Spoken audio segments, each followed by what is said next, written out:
237 전도를 위해 누려야 할 기도라는 제목으로 빌립보서 4장 4절에서 7절 말씀을 가지고 하나님 말씀을 증거하겠습니다. 할렐루야.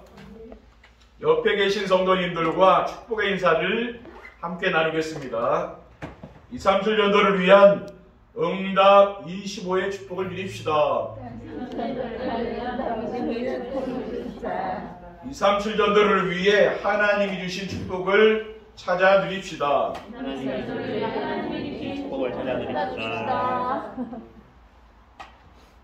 지난 3월 첫째 주일에 237 전도를 위해 누려야 할 것이란 말씀을 붙잡고 기도하면서 237 전도를 위해 우리가 누려야 할 것을 찾아보았더니 첫째가 복음이었고 지난주 메시지입니다. 두 번째는 우리가 누려야 할 것을 찾아보니까 그것이 바로 기도였습니다. 오늘 본문 말씀을 보면은요, 주 안에서 항상 기뻐하라. 내가 다시 말하노니 기뻐하라.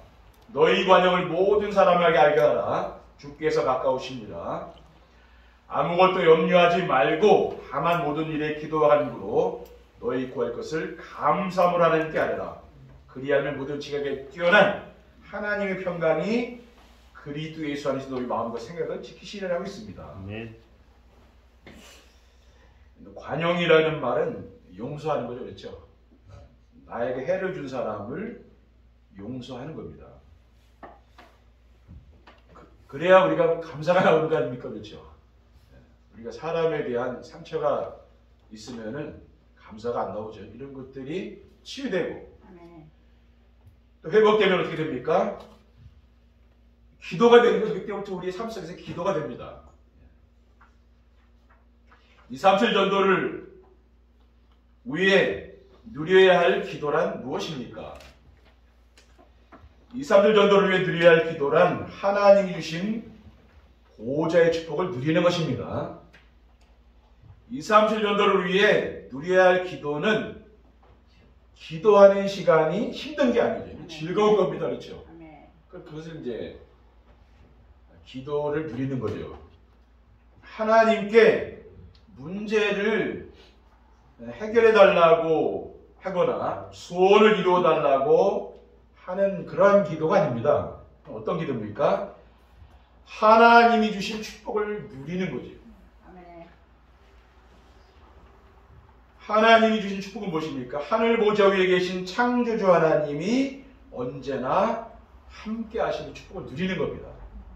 하나님이 주신 보좌의 축복은 하나님 자녀의 신분과 권세를 누리는 것입니다. 영접하는 자가 그 이름을 믿는 자들에게는 하나님의 자녀가 되는 권세를 주셨습니다. 요한복음 1장 12절 말씀입니다. 하나님 자녀잖아요. 하나님 자녀이기 때문에 하나님이 졸지도 아니하시고 주무시지도 않으시며 지켜주시는 거죠. 시편 121편 3절에 4절에 보면 여호와께서 너를 실족하지 아니하게 하시며 너를 지키시는 이가 졸지도 아니하시리로다. 이스라엘을 지키시는 이는 졸지도 아니하시고 주무시지도 아니하시리로다. 우리는 밤에 잠자면 아무것도 모르잖아요. 하나님은 그 시간에도 우리를 지켜보고 계신 거죠. 그렇죠? 왜? 악한 세력이 틈 못하게 늘 지키고 있다는 말입니다. 그리고 하나님 자녀에게는 어떤 축복이 있습니까? 하나님이 그리스도 안에서 우리의 모든 필요를 채워주신다고 했어요. 빌립보서 4장 19절에 나의 하나님이 그리스도 예수 안에서 영광 가운데 그 풍성한 대로 너희 모든 쓸 것을 채우시리라. 지금 염려하지 않아야 됩니다. 하나님이 다 채워주신다니까요. 둘째, 237 전도를 위해 누려야 할 기도란 시공간 초월의 축복을 누리는 것입니다.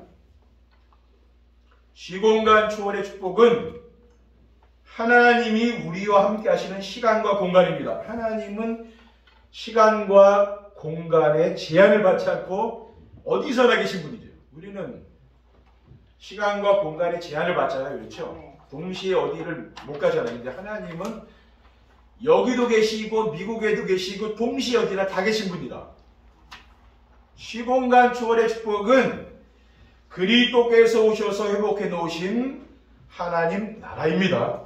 사도행 1장 3절에 보면은요.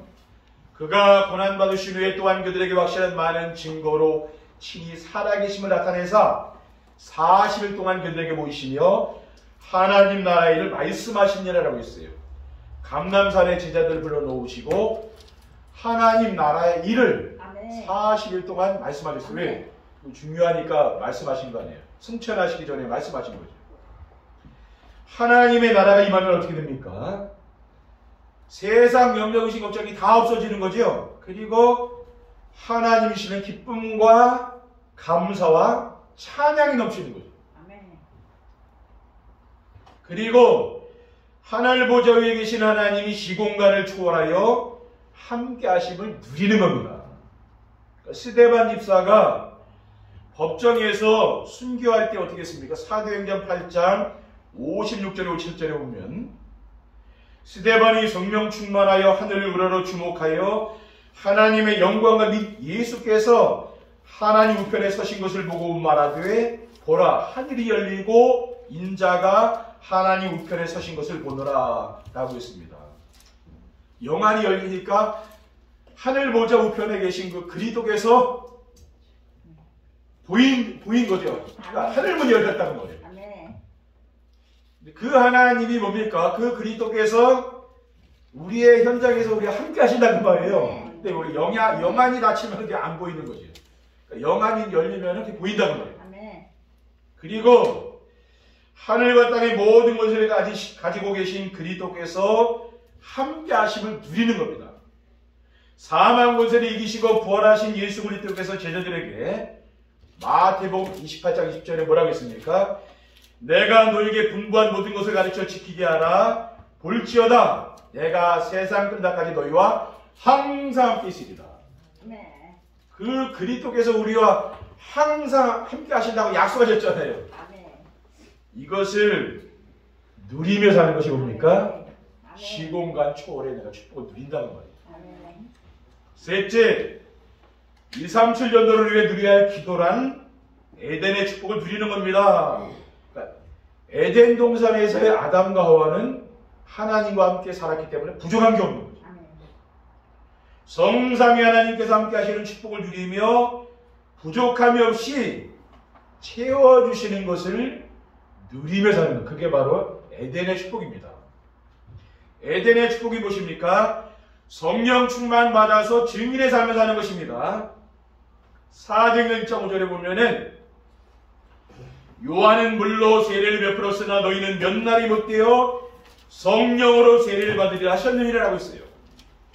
또 8절에 오직 성령이 너에게 마시면 너희가 권능받고 예루살렘과 온 유대와 사마리아 땅까지 이르러 너희 증인되리라고 했어요.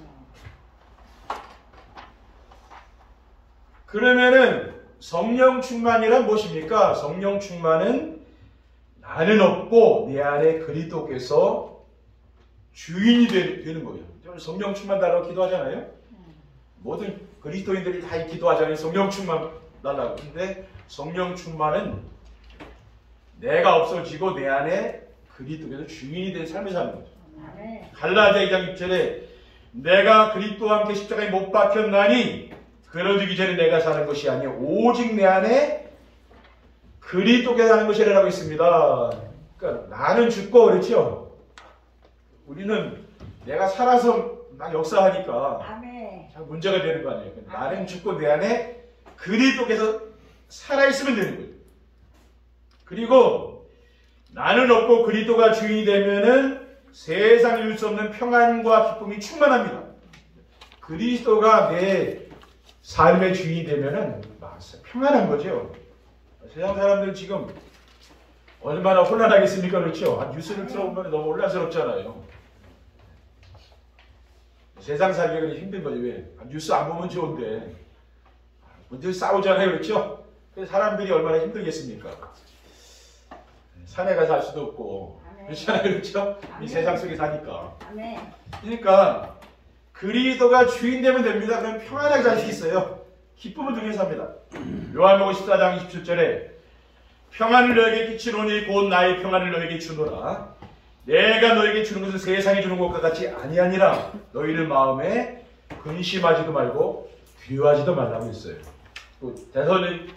데살로니가전서 5장 16절 18절에 항상 기뻐하라, 쉬지 말고 기도하라, 범사에 감사하라. 이것이 그리스도 안에서 너희를 향하신 하나님의 뜻이니라라고 했습니다. 그리스도가 주인 되면은 이렇게 우리의 삶이 바뀐다는 말이에요. 늘 감사하며 살게 되는 거죠. 2, 3주 정도를 위해 기도를 드리려면 어떻게 됩니까? 기도를 드리려면은요, 그리스도 안에서 변화된 자신의 정체성을 알아야 됩니다. 그럼 그리스도 안에서 나는 누구인가 그걸 알아야 되잖아요. 누구든지 그리스도 안에 있으면 새로운 피조물이 됩니다. 고린도후서 5장 17절에 그러즉 누구든지 그리스도 안에 있으면 새로운 피조물이라. 이전 것은 지나갔으니 보라 새 것이 되었도다라고 했어요. 그리고 어둠에서 빛의 자녀로 신분이 완전히 바뀌게 된 것입니다. 에베소서 5장 8절에 9절에 보면 너희가 전에는 어둠이더니 이제는 주 안에서 빛이라. 빛의 자녀들처럼 행하라. 빛의 열매는 모든 착함과 의로움과 진실함에 있느니라라고 했습니다. 우리는 어두움의 자녀, 세상 자녀가 아니라 빛의 자녀라고 말해요. 그래서 어떤 어려운 상황이 와도 절대 망하지 않는 보배를 가진 자입니다. 고린도후서 4장 7절에 9절에 보면은요, 우리가 이 보배를 질그릇에 가졌으니 이는 심히 큰 능력은 하나님께 있고 우리에게 있지 아니함을 알게 하려 합니다. 우리가 사방으로 우겨쌈을 당하여도 쌓이지 아니하며 답답한 일을 당하여도 낙심하지 아니하며 박해를 받아도 버림받지 아니하며 뻐꾸러뜨림을 당하여도 망하지 아니하고라고 했어요. 우리는 질그릇 같은 연약한 인생 아닙니까? 그렇죠? 깨지기 쉽고 상처받기 쉽잖아요. 말 한마디에도 상처받잖아요. 왜? 질그릇이라. 근데 우리 안에 보배가 있는 거 아닙니까? 그렇죠? 보배가 있는 거예요. 보배를 가진 자라는 거예요. 그러니까 절대로 망하지 않는 겁니다. 그렇죠? 아멘. 어려움 당해도 그게 어려움 당하는 게 아닙니다. 하나님이 그 어려움을 통해서 뭡니까? 우리의 그릇을 만들어가는 거죠. 그렇죠? 큰 그릇을 만들어서 하나님이 큰 축복을 주시려고. 그렇죠? 준비하는 것을 믿으시기 바랍니다. 둘째, 그리스도 안에 있는 성도들이 누려야 할 축복을 알아야 됩니다. 그럼 그리스도 안에 있는 성도들이 어떤 축복을 드립니까? 그리스도 안에 있는 성도는 언제 어디서나 하나님 나라를 누릴 수가 있어요. 하나님 나라는 아담과 하와가 하나님 말씀을 불순종했잖아요. 선악과를 따먹는 그 죄를 짓고 이 하나님 나라를 잃어버려서 에덴에서 추방당한 거예요. 신라가 나가를 잃어버렸잖아요. 그런데 그리스도께서 이 땅에 오셔서 다시 회복해 놓은 나라가 바로 하나님 나라입니다. 로마서 14장 11절에 보면 하나님 나라는 먹는 것과 마시는 것이 아니요 오직 성령 안에 있는 의와 평강과 희락이라고 했어요. 세상의 나라 얼마나 골치 아픕니까? 그게 세상 나라예요. 하나님 나라는 그런 나라, 세상 나라가 아니라니까요. 하나님 나라는 어떤 것입니까? 창조주 하나님이 함께 하신 것, 그것이 바로 하나님 나라예요. 이사야 41장 10절에 두려워하지 말라 내가 너와 함께함이라 놀라지 말라 나는 네 하나님이 됨이라 내가 너를 굳세게 하리라 참으로 너를 도와주리라 참으로 나의 의로운 오른손으로 너를 붙들리라고 했어요. 두려워하지 말라. 세상 살다 보면 두려워할 일들이 있잖아요. 그렇죠? 왜? 내가 너와 함께하니까 두려워하지 말라. 그게 하나님 나라라고 그렇죠. 여러분 마음속에 여러분 가정의 현장에 그 하나님 나라가 임하는 것을 믿으시기 바랍니다. 아멘. 그러면 평안하게 살 수 있는 거예요. 그리고 그리스도 안에 있는 성도는 언제 어디서나 기도 응답을 받을 수가 있습니다. 왜냐하면요, 하나님은 어느 장소, 어느 곳에서나 함께 하시기 때문이에요. 아멘. 그래서 기도 응답을 받는 거예요. 아멘. 그러니까 기도는 꼭 교회 와서 해야 응답 받는 게 아니라 예전에 꼭 교회 나와서 기도해야 하나님 응답 받는다고 예전 성도들 그랬잖아요. 저도 그랬어요. 꼭 교회 가서 기도해야만 되는 줄 아는데 그게 아니고 내 삶 속에서 기도하는 거예요. 아멘. 내 직장에서 가정에서 아멘. 기도하면 됩니다. 왜? 하나님 그곳에 계신다니까요. 하나님은 이 교회에만 있는 게 아니라니까요. 그건 우물한 개구리식이고 하나님 모든 곳에 함께 계시는 거죠. 아멘. 요한복음 15장 16절에 너희가 나를 택한 것이 아니요 내가 너희를 택하여 세웠나니 이는 너희로 가서 열매를 맺고 또 너희 열매가 항상 있게 하여 내 이름으로 무엇을 구하든지 다 받게 하라고 했습니다. 그리고 그리스도 안에 있는 성도는 언제 어디서나 자녀의 특권을 누릴 수가 있어요. 누가복음 11장 13절에 너희가 악할지라도 좋은 것을 자식에게 줄 줄 알거든 하물며 너희 하늘 아버지께서 구하는 자에게 성령을 주시지 않겠느냐라고 했습니다. 구하는 자에게 하나님 성령을 주신다고 했잖아요. 하나님 자녀잖아요. 우리가 말이죠. 하나님 자녀인데 하나님 여러분에게 좋은 거 안 주겠습니까? 왜냐? 내가 자녀라니까 나의 신분이에요. 신앙생활은 우리가 열심히 하는 것보다 중요한 것은 내가 누구냐 이게 중요해요. 내가 자녀라는 부분에 그렇죠? 아멘. 자녀가 아닌 사람은 상관없는 거예요. 근데 자녀에게는 뭡니까? 전 재산도 다 준다니까요. 그러니까 내 전 재산 아무나한테 줍니까? 그 자녀니까 주는 것이지. 그 상속권이 있다고 말이에요. 하나님 자녀. 그렇죠? 아멘. 이것을 누리는 거죠. 셋째, 그리스도 안에서 성도들이 기도할 때 일어나는 영적인 사실을 알아야 됩니다.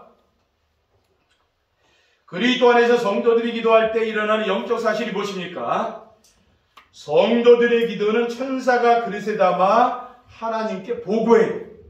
계시록 8장 3절에 4절에 또 다른 천사가 와서 제단 곁에 서서 금양료를 가지고 많은 양을 받았으니 이는 모든 성도의 기도와 합하여 보좌 금제단에 드리고자 합니다. 향연이 성도의 기도와 함께 천사의 손으로부터 하나님 앞으로 올라가는지라고 있습니다. 천사가 여러분의 기도를 다 가지고 하늘 보좌의 그 금제단을 가지고 올라간다는 거죠. 그러니까 기도는 응답됩니다. 그렇죠? 우리 성도님들이 기도하는 모든 응답된다니까요. 그리고 성도들이 기도할 때 성령께서 역사하고 하나님 나라 천사가 동원됩니다. 이게 기도할 때 일어나는 일이죠. 사도행전 12장에 보면은 초대교회 성도들이 베드로 사도가 이제 감옥에 갇혔잖아요. 복음 전하다가 감옥에 갇혔기 때문에 그 베드로를 위해서 간절히 기도했어요. 사도행전 12장 5절에 보면은 이에 베드로는 옥에 갇혔고 교회는 그를 위하여 간절히 하나님께 기도하더라라고 했어요. 왜? 감옥에 갇혔으니까 기도해야 될 거 아닙니까? 근데 그 시간에 주의 사자들이 심부름하여서 감옥에 있는 베드로를 옥에서 풀어줬다니까요. 감옥에서 어떻게 나옵니까? 근데 주의 천사들이 능력이 있잖아요. 그러니까 쇠사슬 이것도 풀어주고 옥문도 열어주고 그래서 나온 거예요. 그런 역사가 나타난 거죠. 이게 언제 이런 일이 일어났습니까? 기도할 때 일어났다는 거예요.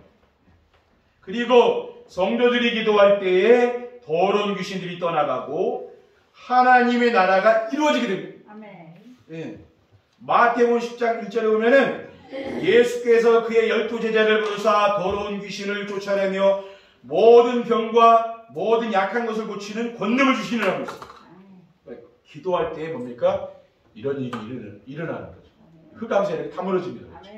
여러분 가문의 흑암 세력 다 무너지는 줄 믿으시기 바랍니다. 이 지역에 있는 흑암 세력 다 무너진다니까요. 결론입니다. 237 전도를 위한 기도를 누리며 살면 어떻게 됩니까? 우리가 복음을 누리고 또 뭘 누려야 됩니까? 기도를 누려야 되는 거죠. 그러면은 세상을 살면서 염려, 의심, 걱정을 하지 않게 됩니다. 하나님 주신 보호자의 축복과 시공간 초월의 축복과 에덴의 축복을 누리며 살게 되면은 오직 복음을 누리는 기도가 회복되어서 세상 염려 의식 걱정하지 않게 되는 거죠.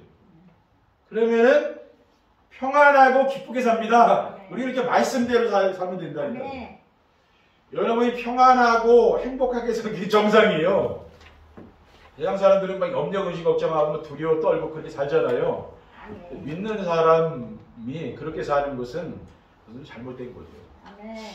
아, 내 옆에 사람이 나를 보면 참 평안하고 참 부럽다 이렇게 돼야 돼. 아, 나는 힘든데 저 사람 이렇게 평안할까? 그게 정상입니다. 그렇죠? 아멘. 마태복음 6장 26절에 공중의 새를 보라 심지도 않고 거두지도 않고 창고에 모아들이지도 아니하되 너희 하늘 아버지께서 기르시나니 너희는 이것들보다 귀하지 아니하냐라고 있어요. 34절에 보면은요. 그러므로 내일 일을 위하여 염려하지 말라. 내일 일은 내일이 염려할 것이요 한날의 괴로움은 그날로 족하니라라고 했어요. 그러니까 염려 의식 걱정 다 버리고 평안하게 사시기 바랍니다. 둘째, 사람들의 영적 상태가 보이며 그들에게 답을 줄 수 있습니다. 내가 누구인지 알고 성도들이 누려야 할 축복을 알며 기도할 때 일어나는 영적 사실을 알게 되면은 오직 복음을 누리고 복음으로 답을 주는 영적 서밋이 되는 거죠. 누구를 만나든지 나는 그리스도로 답을 주는 거예요. 그렇게 되면은 세상 사람들에게 현혹되지 않죠. 그리스도로 내가 인생 문제를 끝냈으니까. 이게 안 끝나면 뭡니까? 세상 사람들이 얘기하는 거 듣고 움직이게 되죠. 왜? 절대 가치를 발견했는데 자꾸만 내 속에 보배가 있는데 그거는 놔두고 자꾸만 세상 사람들 얘기 들으면 안 될 거 아니에요. 우리는 그 내 안에 있는 그 있죠. 그 신앙 그걸 따라가야 됩니다. 그렇죠? 그 보배를 따라가야 되는데 다른 거 따라가면 안 돼요. 그러면 흔들리지 않는다.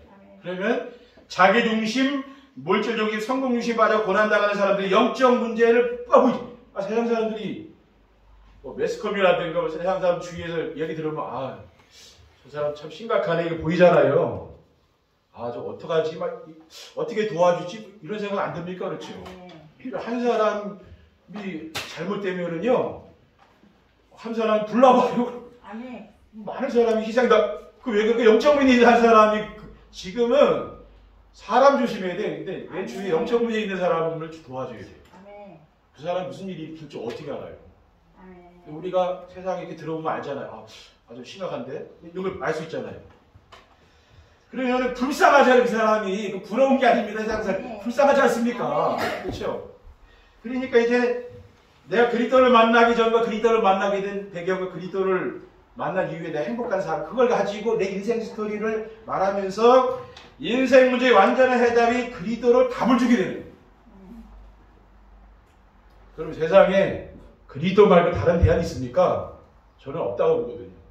그리스도가 답이에요. 다른 답이 없다니까. 진리를 다른 데 가서 못 찾습니다. 절대 없어요. 마지막으로 영적 서밋이 되어 현장을 살리는 플랫폼과 파수방대와 안테나가 됩니다.